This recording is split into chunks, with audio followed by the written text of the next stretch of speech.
他来到冰天雪地的北极，每天起床后的第一件事就是来到这里铲雪，直到露出下面黑色的泥土才肯罢休。就连一块很小的白色石头他都不肯放过。这样做只是为了让黑色在这里看起来更加显眼，因为这是一个巨大的 SOS 求救标志。他已经被困在北极3年了。男人每天就重复做3件事。第二件事则是来到陷阱这里看看今天的收获。因为没有鱼饵，所以空军是常有的事。但就在这时，旁边的另一个陷阱发出了激烈的碰撞。他赶忙跑了过去，慢慢的将丝线提了上来，是一条北极特有的鲑鱼。捕到猎物，男人脸上却没有一丝的喜悦。这样的食物他已经吃了整整3年了。因为没有火源，所以每次他都只能吃鲑鱼刺身。在外面这可能是价格昂贵的美食，但对于男人来说却像是在嚼蜡一般。等补充完体力后，一旁的闹钟也在这时响了起来，这是在提醒自己要去做第3件事了，那便是带上无线电外出寻找信号，而且每次都要换不同的地方，因为受地磁的影响，能够搜寻的范围极为有限。或许只有信号源来到他面前，机器上的绿灯才会亮起。这便是男人一天的生活。但他除了要面临北极恶劣的环境考验外，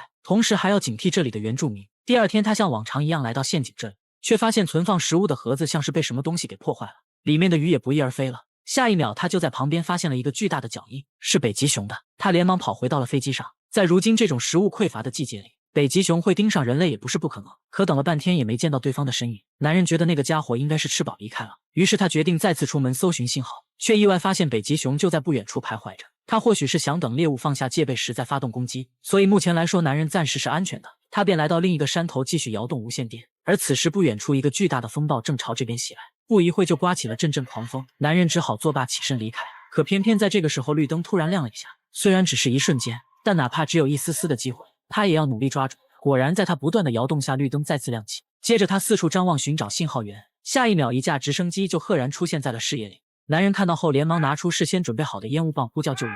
好在这里是白茫茫一片的北极，因此上方的烟雾变得更加显眼了。对方很快就发现了他，看到飞机正掉头朝这边驶来，他开心极了，3年以来第一次露出了笑容。正当男人以为自己可以得救了时，命运再次跟他开了一个玩笑。因为受刚刚风暴的影响，直升机根本就无法再前进分毫，接着就开始发生剧烈颠簸，不受控制的朝着反方向飞去。男人还以为对方是不打算救自己，却不料下一秒他就径直撞向了地面。他怎么也没想到，好不容易有了逃出去的机会，竟会发生这样的意外。但眼下不是伤心的时候，救人才是最要紧的。男人赶忙来到了事故现场，等他把驾驶员拖出来时，对方早已经没了呼吸。万幸的是，坐在副驾驶位的女人还活着，不过她的肚子却被划开了一条长长的伤口。虽然没有伤及到要害，但若不及时处理，也很有可能会因为伤口感染而死。男人赶紧在飞机上翻找起来，希望能有相关的药物。好在找到了一个医药箱，不过里面的东西也只能暂时缝合一下伤口而已。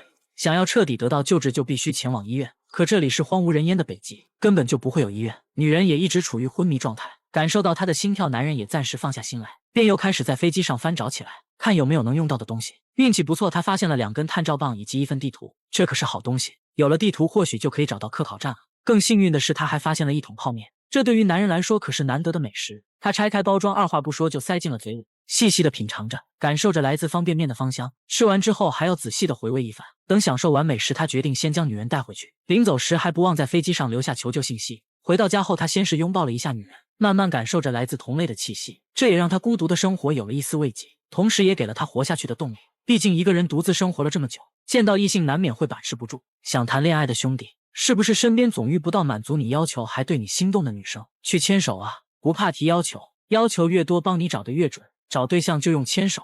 他让对方尝试握紧拳头，感受到他手掌上传来的力量，男人这才放心下来。I'm sorry。看到女人伤心的晕了过去，他瞬间感觉到了一丝愧疚。若不是为了救自己，或许他们的飞机也不会出事。等安顿好他之后，男人再次来到飞机失事的地方。他先把驾驶员的尸体进行了简单处理，随后便开始搜寻起物资来。他摸了摸对方的衣服，竟然从中摸出来一个打火机。看着燃起的火苗，男人开心坏了，这就意味着他再也不用吃生食了。赶忙将打火机揣进了口袋里。更加幸运的是，他还找到了煤气罐和煤气炉。在冰天雪地的北极，这可是奢侈品。就在他准备搜寻下一个地方时，无意间发现了一张照片，这才知道女人和驾驶员是一对夫妻，2人还有一个刚出生不久的孩子，这让他感觉更加愧疚了。正因为这份亏欠，他决定无论如何也要带着女人活着离开北极。随后他就开始对着地图规划起路线来。就在这时，外面的陷阱突然响了起来，男人立马跑了出去。看到大鱼上钩，这次他却露出了开心的笑容，因为他现在有了打火机和煤气炉，再也不用吃鲑鱼刺身了。回去后，他做了一份海鲜泡面，吃到嘴里简直是回味无穷。看到一旁的女人，他又连忙拿出叉子挖了一勺鱼肉喂给她。或许是因为刚刚才失去了丈夫，女人还处在痛苦之中，面对男人递来的第二口鱼肉，她怎么也不愿意再吃下去。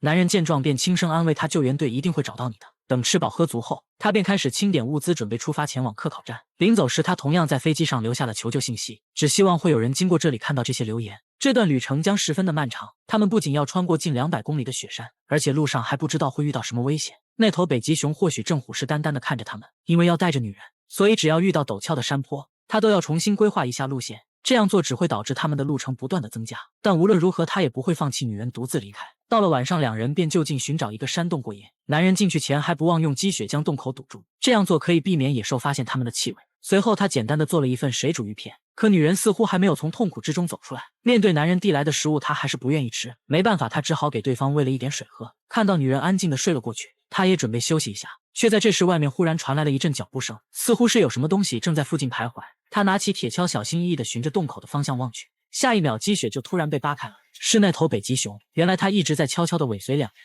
就等着他们放松警惕之时发动攻击，但北极熊却忽视了自己的体型，如此狭小的洞口他根本就进不来。不过男人不准备坐以待毙，拿出一根探照棒点燃了它，因为他深知这个家伙跟踪了自己这么久，是不可能轻易放弃的。他会一直守在洞口，直到猎物失去反抗能力。与其被困死在里面，还不如主动出击。这个方法果然奏效了，不一会北极熊就逃之夭夭了，两人也因此成功躲过一劫。赶跑北极熊后，男人呆愣在原地，久久都不能从刚刚的惊吓之中走出来。他深知路途还很遥远，后面还不知道有什么危险正等着他们。很快，一个新的难题就摆在了他面前。眼前这个高高的岩石坡挡住了两人的去路，可男人记得地图上明明没有这个山坡的，因为在北极这种恶劣的环境下，根本就没法将地图标注的十分精确。眼下留给他们的只有2条路，要么穿过眼前这个陡峭的岩石坡，要么绕过这座大雪山走另一边。如果选择第2条路，那么两人要多走近3倍的路程，这是一个很难选择的问题。爬上这个岩石坡便是一条平整开阔的大路，如果男人选择独自过去，要不了多久他就可以到达目的地了。但他发过誓一定要带着女人一起活下去，不管结果如何，他决定都要尝试一下。他准备先将物资用雪橇车拉上来，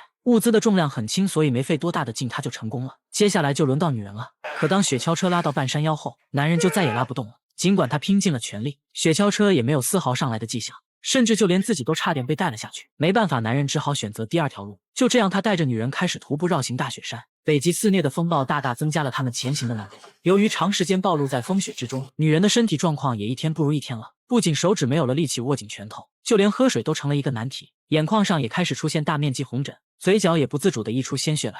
更要命的是，伤口已经被感染得很严重了。男人知道他可能坚持不到目的地了，他拿出他们一家人的照片放在了女人手里，为其轻轻地擦去了嘴角的血渍。接下来的路程就只能独自去完成了。男人在地上看到一株盛开的鲜花，他还在思索着对方是如何在这样恶劣的环境下生存下来的事。突然脚下一滑，他就掉入了一个山洞之中。等再次醒来时，双腿已经被死死地卡在了岩石里面。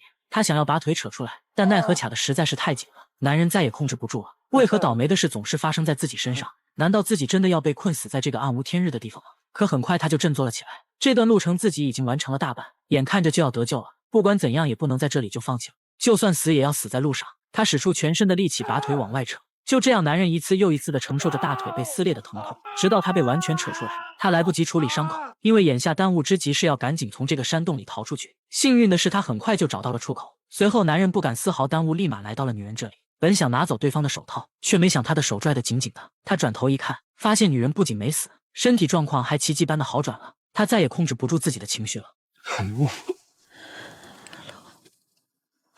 sorry. I'm sorry. 男人决定不管以后发生什么事，只要对方还有一口气在，他都不会放弃。他用冰雪简单处理了一下伤口后，便一瘸一拐地带着女人重新出发了。虽然不知道前方还有多少坦途，但男人始终相信光明终将照亮他们。经过10几天的艰难跋涉，他们终于成功地绕过了这座大雪山。男人丢掉所有物资，准备拼尽最后一丝力气。就在这时，一架直升机赫然出现在了视野里。他不敢相信眼前的一幕，赶紧跑了下去，拼命地将雪橇车和女人一起推了上来。紧接着便立马开始呼叫救援。男人拿出了最后一根探照棒，用尽全身的力气挥舞起来，但他的求救声在这雪山之中显得是如此的渺小，不等对方听到就消散在了空气之中。他深知现在两人都受了伤，是不可能来到科考站的，这架直升机是唯一的机会。他点燃了身上的棉袄，势必是要赌上自己的全部。可是直到衣服被焚烧殆尽，对方最终也没有发现两人。看到直升机消失在大山之中，男人抱着女人绝望的失声痛哭。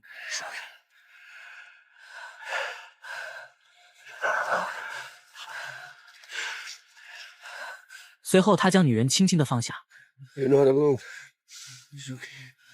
接着自己也不甘地躺了下去。两人紧紧地握住彼此。男人并不后悔，因为为了活下去，他至少努力过。在生命的最后一刻，有同类的陪伴，他并不感觉孤单。慢慢的，他闭上双眼，等待着死亡的降临。随着一阵直升机的轰鸣声，自此全片结束了。